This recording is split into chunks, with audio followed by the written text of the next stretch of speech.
Hey everyone, thanks for joining. We're going to give people just about a minute or two to join the webinar, and then we will go ahead and get started. So just sit tight for a second, and we'll give everyone just about 30 seconds to a minute, and we'll go ahead and get started.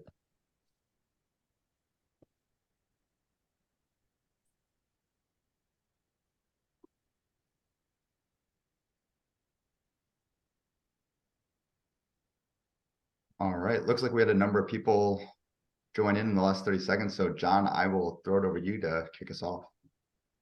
Good morning, everybody. This is Jon Newsom at Contractor Business Solutions. I think I know pretty much everybody who's signed in. I want to thank you for taking the time to attend this morning. I'm really excited about this. ProNovos was introduced to me about a month and a half ago by one of my business colleagues whose opinion I value very much. So I took some time to learn about their product and offerings, and I realize it fills a lot of gaps in the Sage 100 and Sage 300 offering.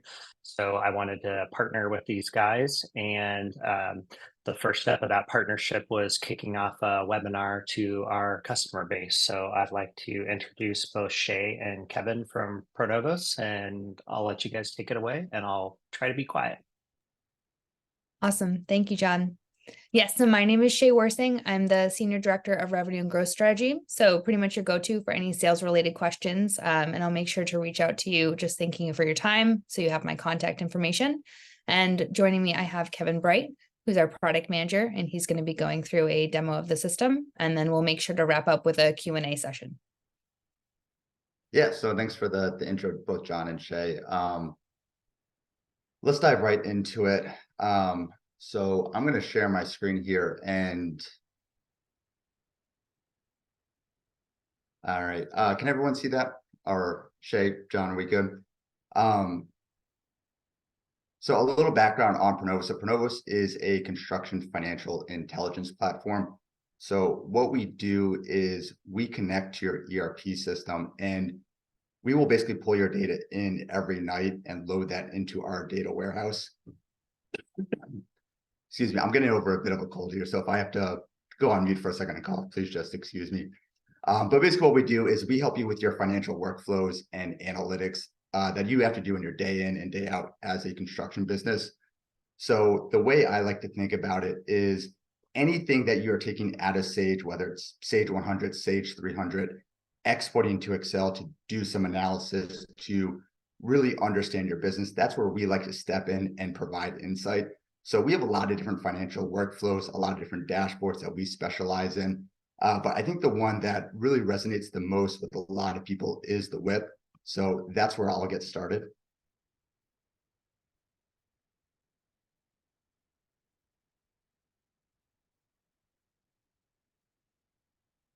Okay, so what you see here is the ProNovos standard WIP, and I think it's very similar to what you see for a lot of WIP reports that contractors have, right? You're going to see your contract amount, your earned revenue, backlog, bill to date, over under billings. What we really try and do is just streamline that process overall, make it as easy as possible to get to that data as quickly as possible. So you're not having to go into Excel, you're not having to update your formulas, populate it with your job costs or anything. We're pulling all that data directly from Sage and pulling it into the WIP. So as you can see the project list down below, you can see a lot of the standard KPIs that you'll be familiar with on the WIP. So you have your revised contract amount, your projected final contract, projected final cost, excuse me again, sorry, approved change orders, pending change orders. And what's really great about the WIP in ProNovos is you can really specialize it to your specific needs as a contractor. So if there's certain columns or KPIs that you know that you really want to dial in and make sure you have a good handle on, maybe it's your revenue in the prior year, maybe it's your revenue year to date, it's over billings, under billings, backlog, you can really kind of go in here and customize it to your specific needs. So you can go in here, edit the columns, make sure that it really reflects what your business purposes are. And again, what we're really trying to do is streamline this here. So we're trying to cut down on the time that you need to take to assemble your WIP every month.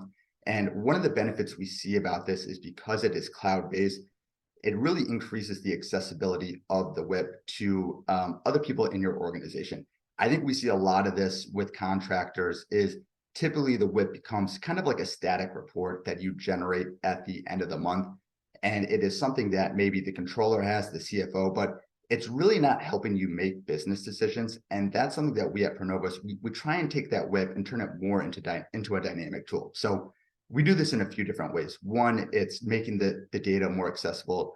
The second is including different visuals with it. And I think this is something that's really important when you are analyzing your construction data and cost and financials on projects. It is very easy to get lost in the row of numbers. And it is a cliche for a reason that a picture is worth 1,000 words. And oftentimes having visuals like these charts up at the top really help you understand what's going on in your business, which projects are successful, what areas are going well, which project managers are struggling, which aren't. So for example, here I can see, okay, what is my current contract amount per project manager? I can see Jack Jones currently has 11 million in revised contract. Carolina has 6.2. And this is going to help me kind of understand, all right, whose workload is too much, whose workload or who has workload that can, or bandwidth that they can take on more workload. And I can start to kind of plan out my projects accordingly.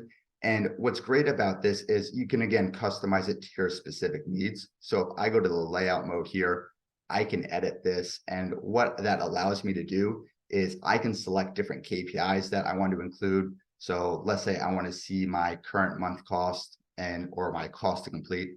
I can add that to my WIP report here.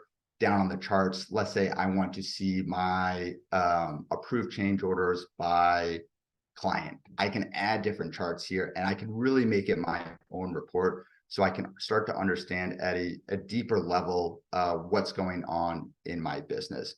And I think this is really helping taking the WIP to making it more of a collaborative tool within your organization where it's not something that the controller or the CFO is just producing at the end of the month. It's really something that the project managers can step in and take ownership of.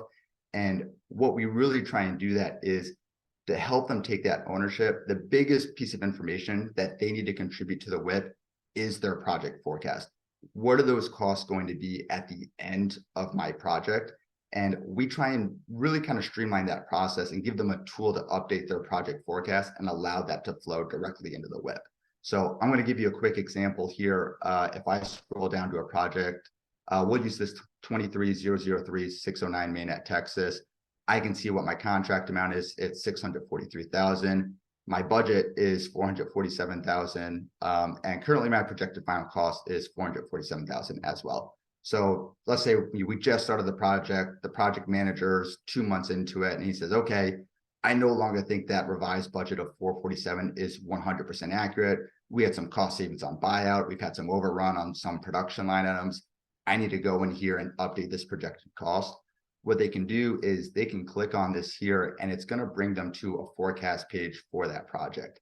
And what you're going to see up at the top is some key KPIs on the project. So you can see the original contract amount, the budget, the original margin, the revised contract, budget, revised margin, commitments, if you guys check purchase orders at all, job to date cost. And then what's really great here is you can start to see how the margin compares the revised margin versus the original margin. So you're starting to get that understanding of, is there a profit fade or gain on the project? And you can see this visual on the right to kind of tell you how that's performing. And what the PM can then do is, once they look at and review their top line KPIs on the project, they can go line item by line item, looking at their cost codes and their cost classes to make those adjustments. So let's say they're looking at this exterior plumbing and electrical line item, and they're looking at their labor, and you've had an original budget of $66,000, you're $45,000 into it. If you're saying, hey, that tells me I'm 69% complete, I unfortunately think I'm only about 50% complete. You can click in here and say, all right, I'm only 50% complete. And it's going to tell you if I'm only 50% complete, then my projected final costs on this line item are going to be $91,000. So there's a lot of different ways that you can update the projected final cost within this tool. The simple one is updating the percent complete like I just showed. Let's say you don't know the percent complete, but you think, hey, my projected final costs are going to be around 100,000. You can type that in and make that adjustment. And you can also update it by updating the cost to complete. So you can say, okay, I don't know what my projected final costs are going to be, but I think I've got about $40,000 remaining on this activity. You can make that adjustment as well. And what's great in particular with the labor line items is I think a lot of contractors think about labor in terms of amount of cost, but what are the hours on it? And you can make adjustment to the hours as well. So you can say, okay, I think I've got about 1,000 hours left on this line item. You can go in there, it's going to take your labor rate and it's going to give you that projected final cost of 84,000. So we try and give project managers as much flexibility and as many different options to update their project forecast to make it as easy as possible to get to an accurate number. Because I think that's what we see a lot is a lot of project managers in construction, there's a lot of instinct, there's a lot of, hey, going with your gut. And I think what we at ProNovos really pride ourselves in is how do we take that gut instinct that a lot of project managers have and supplement it with data so they're making more informed decisions as they're going through their jobs. So you're not caught with those kind of unfortunate financial surprises at the end of the project.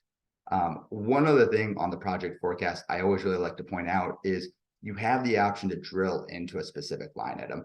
And what's great about drilling into the line item is if you make the adjustment at this level. So if I say, okay, I think my projected final costs are going to be 90,000, what you're going to get prompted to do is to select a root cause. So what's the reason that your budget has increased to this new projected final number? And that can be a lot of different reasons. Maybe there was a design oversight, there was poor coordination, you had to do rework, you were missing information. But what this allows you to do is to basically capture that data. And I think this is something that's really important in construction is you want to make sure that you're developing that feedback loop and feedback system where you're continuously improving on projects. Prior to ProNovos, I was actually a project manager myself. And this was something that always drove me crazy was we would do these project debriefs at the end of projects and we'd be looking at the budget and be like, oh, we went, $50,000 over on this line item. Why did that happen? And you would look around the room and no one would remember, or the superintendent would point at the project manager and the project manager would point at the purchaser and the purchaser would point at the estimator. And there's no consensus because, it happened 6 months ago. It wasn't reported in real time. And having this ability to capture the root cause makes sure that you're keeping that record of, okay, what didn't go right on this project so you can learn from it and improve on it in the future. And what's really great about this is you can start to aggregate that data across all your projects. So if you are going through and making your adjustments and you're continuously seeing that you have missing information on your projects that's leading to cost overruns, well, that tells you right there, you're like, hey, we've got something about our RFI process that isn't working correctly. And we need to go back and look at, okay, how are we producing RFIs? How are we getting drawings out to the field? It can become a really good feedback system of looking at, okay, what are we doing as an organization that we need to improve on? And on the flip side of that, what I like to also always say is if you're capturing where your cost overruns are happening on projects and what's driving that, it is equally important to capture if you save money on a project, what was the root cause behind that? So if you will come in here and enter a cost savings, you can see, okay, what was the kind of the root cause of that? Did I find a supplier with better pricing? Did I use a new improved process? And what's really important about this is if something helped you save money on one project, you don't want that to live in just that project manager's head. You want to distribute that information across your whole organization so you can take those lessons and apply it to future projects and realize those cost savings on those projects as well. Hey, Kevin, I want to jump in and add a comment here. So for a lot of you in this webinar, you have custom cost to complete workbooks that we've helped you build in Excel, which break every time there's an Office update or a Windows update or a Sage update. So this is one of the things that really got my attention because not only is it customizable, but it just works. And then that data is compiled and aggregated back into overall reporting. Whereas with the Excel workbooks, even though we're able to pull that data out of Sage, it doesn't go anywhere after we're done with it. So anyway, I just wanted to add that. No, and I think that's a really good point, John. And it's a distinction that I really like to make about ProNovos is typically when we go to contractors and we say, hey, we want to help you become more data conscious as an organization, a lot of the feedback we get sometimes is like, well, we are very data conscious. And when you ask kind of the follow-up question, like, hey, what do you mean by that? They're going to show you about 52 different Excel sheets. I love Excel as much as the next guy. It is a great tool. It certainly has its place in the industry, but it has its limitations. And the biggest limitation is what you just mentioned there, John, is Excel is a silo. When you go in and make your adjustments, it lives in that file. And unless you go back 2 years later and open that file, it's lost to time. And what a more modern system like ProNovos or other data warehouses do is it allows you to aggregate that data. So it creates kind of that more holistic view of your organization. A quick anecdote for that, back when I was a contractor, our estimator, he used this one Excel file to do every single estimate, and he's used it for probably 20 years. And I would say within that one Excel estimate file, he must have done 2,000 different estimates. That is a ton of data that he spent his career aggregating, and you couldn't do anything with it because it was just in Excel and there was no easy way to aggregate it. So having a tool like this that makes sure that you're capturing the data in a manner that you can do that kind of large scale reporting and analysis, it's something that I would definitely, just don't take for granted. It's, even if you don't do anything with the data today, you might do something with the data 5 years from now. So it's really important to have systems like that in place.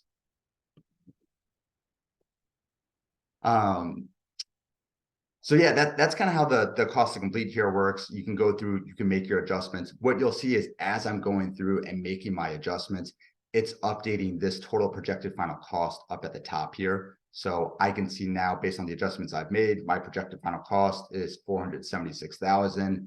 That means my profit margin is going to be sitting at 25.9%. And then what this little exclamation mark is telling me is that the projected final cost that I'm doing in this sheet here, that doesn't match the projected final cost that's on my web. So I can click on this here, and if I say, yep, that number looks good, that's the new number I want to use on my web, I can make that update in real time. And this is where you can either empower your project managers to do that, or if it's something you want to have a review process of, you can put that in place too. But it's basically closing that loop to making sure, hey, the information that the project manager is entering on their cost to complete, their project forecast, that's immediately getting fed back in the web. So you're always working from the most up-to-date information on the web. John, anything else on the project forecast you wanted me to touch on before I move on to the next one? No, I think that's great. Thank you. Okay. So the other one I'm going to touch on is the cash flow forecast. And the reason I like to talk about the project forecast and the cash flow forecast is I really think this speaks to probably the two things that really every contractor cares about, and really any business cares about, right? Your project forecast, it's really all about what's my profit margin going to be on jobs. That's what we care about. We care about making money. The second thing we all care about is, hey, do we have enough cash in our bank to pay the bills and to keep the lights on? And I think anyone that has spent time in the construction industry knows how big of a challenge cash flow is. Contractors are slow to pay. You've got retention, so you're always starting in a 10% hole automatically on projects. There's a lot of institutional obstacles that make it difficult for contractors to make sure that they're going to be cash flow positive throughout their operations. So what we want to do is give you a bit of a comfort that you know what your forecast is going to be for the next 13 weeks. And 13 weeks, I think this is typically what we see that you can actually predict with some accuracy in terms of when are you going to get paid, what invoices are you going to have to get paid out? And it basically boils down to a quarter look ahead. So what we do is, again, we connect directly to your Sage system. So we're going to pull your current trial cash balance directly from Sage. So you're not having to manually update it. You're not having to log into your bank account every day and say, okay, what's my current trial balance? We're going to pull that directly from Sage so you can see what your current trial balance is to date. And what's also great about that is because we're connecting to Sage, we can pull all your historical data. So we can show over the last 13 weeks, what was your cash balance at the end of each week and what was your net cash flow in and out in each of those weeks. And then from that, since we have your current trial balance, what we're also going to pull is all of your AR and all of your AP. So those are typically the two big buckets in terms of what impacts your cash flow. So what we can do is say, all right, on the inflow side, if I know my current cash balance, I then want to forecast what cash do I think I'm going to have coming in the door each week. And this is where you can kind of look at your individual AR invoices. And we're going to basically populate the due date based on the data that's in Sage.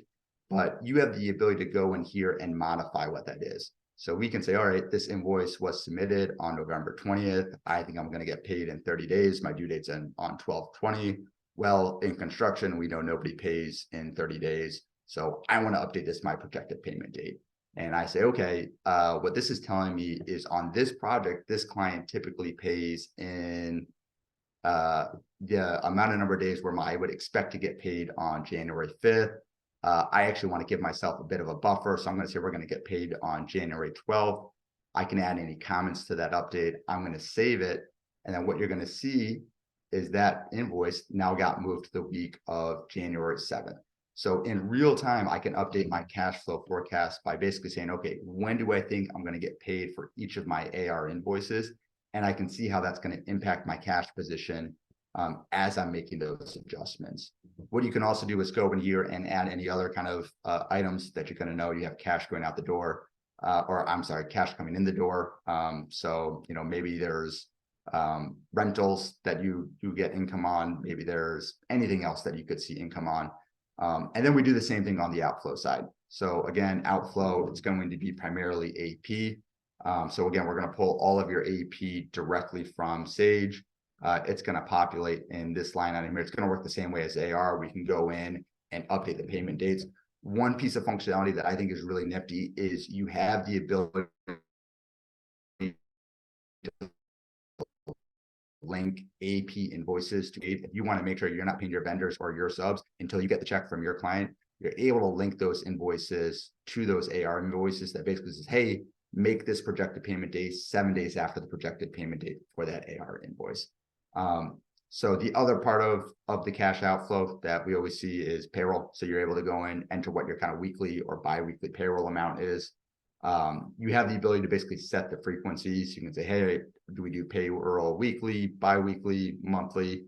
You can say what that is, assign a start, end date, and that's going to update your cash flow forecast. So as you've updated all of your inflow, as you've updated all of your outflow items, you can see, okay, my current trial balance today is my starting balance for the current week.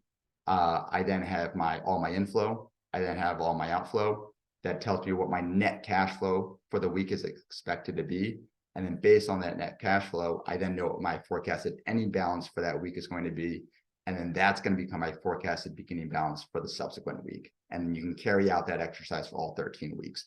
So it's basically giving you that ability to get kind of a very detail-oriented look of, you know, hey, it's great to kind of, you know, get a sense of it in Excel of what we think our cash position is going to be. But this is going to be using your actual trial balance, pulling that GL data from Sage, and then looking at your actual AP and your actual AR to get as accurate of an estimation as possible in terms of what your cash flow forecast is going to be for the coming weeks.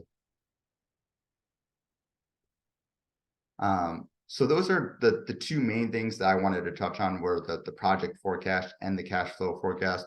What I wanted to hit on real quick before we run out of time here is we also have this tab for analytics.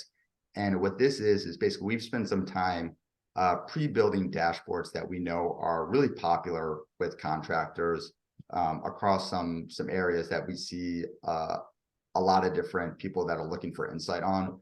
Probably the most popular one we have is this executive dashboard, which is really just a snapshot of everything that's happening within the organization. So at a real quick top level, I can see, let's give it a second over here.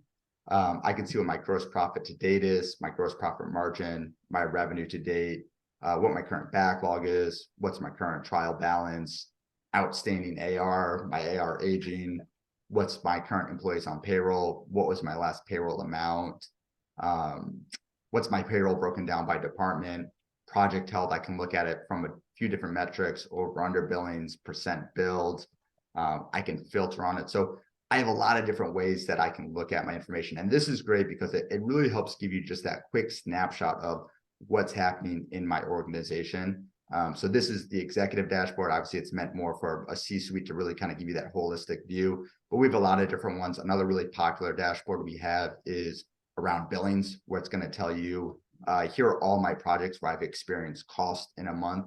And have I submitted a billing or not? And if I have not submitted a billing, what should have I expected to bill on this project? So being able to kind of take that data that you have in Sage and have some of the more of these visuals to help get quicker insights is something that we really try and help contractors do, because I think that's what we have historically seen in the construction industry is most contractors are sitting on a mountain of data, and they know there's a lot of good information in there. They just don't know how to get to it, or they don't know what they're looking for. So we try and make it more accessible because in my experience, when things go wrong in construction, it's not because anyone didn't know what their job was or what they were doing. It's typically because they just didn't catch something in time. And that's really what we're trying to do is we're trying to surface all the data that provides critical insights on your projects to you as quickly as possible, so you can make informed decisions and you're not kind of caught off guard with any unfortunate financial surprises. So with that, I know we've got about 3 minutes left. Jon, Shea, I'll open up to you guys if you guys had anything you wanted to weigh in on. Yeah, actually, if you don't mind just clicking back on the analytics, Yep. I had one thing to add about all of the dashboards and the workflows. So one thing I wanted to note is our time to value. So all of these pre-built dashboards and all of the workflows that Kevin went through, those are all out of box in a sense. So what that means for you as a user is as soon as we have that initial data integration and our team goes through and QAs, you have access to all of the workflows. So in terms of the time to value, you're looking at, 30, 60 days. And again, all of these are pre-built, so you're not having to do the legwork in terms of the customizations. So I just wanted to add that because I know that we have about a dozen or so dashboards to look through.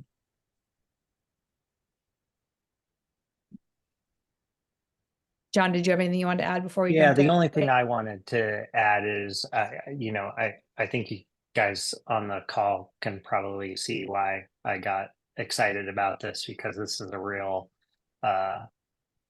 blind spot or a area where there's a lack of functionality in Sage 100. I think everybody on this call is on Sage 100. So that, I saw this and it was just eye-opening to me, because obviously we're trying to do custom reporting for a lot of this, but have done nowhere near what this is capable of doing. So I'm going to let Shea wrap up, but I just wanted to thank everybody for taking the time to attend today. I really appreciate it. And then Shea, did you have a closing slide where they can reach out to us? Absolutely. So we've got emails for both myself and Kevin listed here. This link will actually bring you right to your demo page. So should you have a request for additional information or a demo, you can feel free to click that link.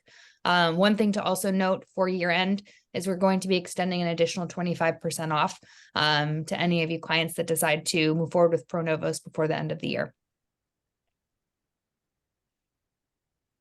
And then I saw just one question come up in the Q&A. Do the changes made here change what is in Sage? So we currently do not write back to Sage. We do this for a couple of reasons. One, Sage is your official record. We don't want to make any assumptions, changing GL transactions or anything like that.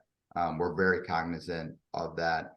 And then the second is Sage is one of our newer integrations. So as time goes on, I think we will add the ability to write back things like budget adjustments. So as you're making those adjustments to your job forecast, it would push back to Sage.